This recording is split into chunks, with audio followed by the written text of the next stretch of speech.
రాజన్న సిరిసిల్ల జిల్లా ఎల్లారెడ్డిపేట మండలం రాచర్ల బొప్పాపురం గ్రామంలో అంబేద్కర్ యువజన సంఘం తరఫున 13, 12, 13, 14 తేదీలలో అంటే శుక్ర, శని, ఆదివారాలలో ఈ యొక్క శివ పంచాయతన త్రికుండాత్మక త్రయాన్నిక ఈ యొక్క స్థిర ప్రతిష్ట, శిఖర ప్రతిష్ట కూడా చేసుకోవడం జరిగింది.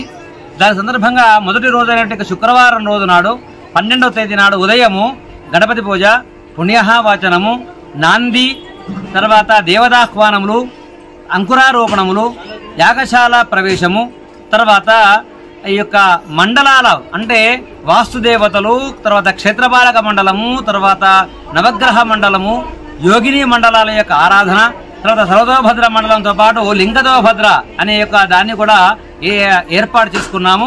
తర్వాత ప్రధాన కలశ స్థాపన కూడా చేసుకోవడం జరిగింది. తర్వాత మధ్యాహ్నం నుండి 3 గంటల నుండి అగ్ని ప్రతిష్ట, ఆవాహిత దేవత హవనములు, తర్వాత గణపతి హవనములు చేసుకోవడం జరిగింది.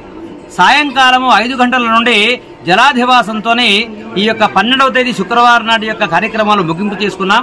ఇకపోతే 13వ తేదీ శనివారం రోజు ఉదయమే ఆవాహిత దేవత పూజలు, తర్వాత ఆ రుద్రస్వాహాకారములు, ఆ అంబేద్కర్ యువజన సంఘ సభ్యులతోని ఆ హోమాలు కొంత జంటలుగా కూర్చొని హోమాలు చేసుకోవడం జరిగింది.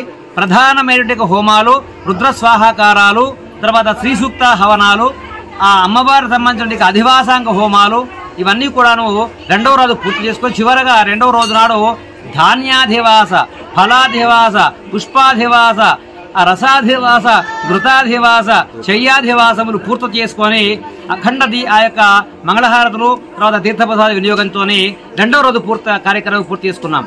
ఇకపోతే 3వ రోజు ఏంటిగా ఈ యొక్క ఆదివారం రోజున 14వ తేదీ నాడు ఉదయము 6 గంటల నుండే కార్యక్రమాలు ప్రారంభమైనాయి.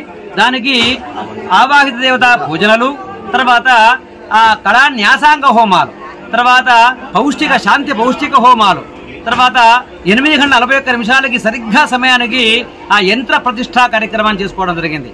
తర్వాత మూర్తి స్థిరీకరణ, తర్వాత ఆ నేత్రోన్మీలనము, దృగ్బలి, తర్వాత జయాది హోమాలు, బలులు, బలహరణాలు, తర్వాత క్షేత్రపాలక బలి, తర్వాత సర్వికంప, ఈ యొక్క బలులన్నీ కూడా పూర్తి చేసుకోవడం జరిగింది.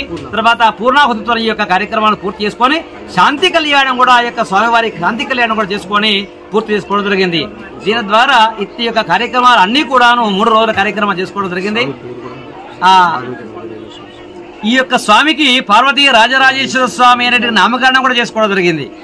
కాబట్టి అందరూ కూడా లోక కళ్యాణార్థం ఈ యొక్క 3 రోజుల కార్యక్రమం చేసుకోవడం జరిగింది. రాజన బొప్పాపురం గ్రామంలో ఉండబడేటువంటి ప్రజలందరూ కూడాను, భక్తాగ్రేసరులు, పుర ప్రముఖులు, గ్రామ ప్రజలు, చుట్టుపక్కల ఉన్నటువంటి ప్రజలందరూ కూడాను సుఖ సంతృప్తితో ఉండాలని చెప్పని, ఇలాంటి యొక్క కరువు కాడకరేక బాధ ఉండొద్దని, విశ్వ కళ్యాణం, లోక కళ్యాణం జరగడం కొరకు ఈ యొక్క కార్యక్రమాలన్నీ కూడా పూర్తి చేసుకోవడం జరిగింది. ప్రజాభ్య పరిపాలయంతాం న్యాయేన మార్గేణ మహిం మహిషాః గోబ్రాహ్మణేభ్యః శుభమస్తు నిత్యం లోకాః సమస్తాః సుఖినో భవంతు.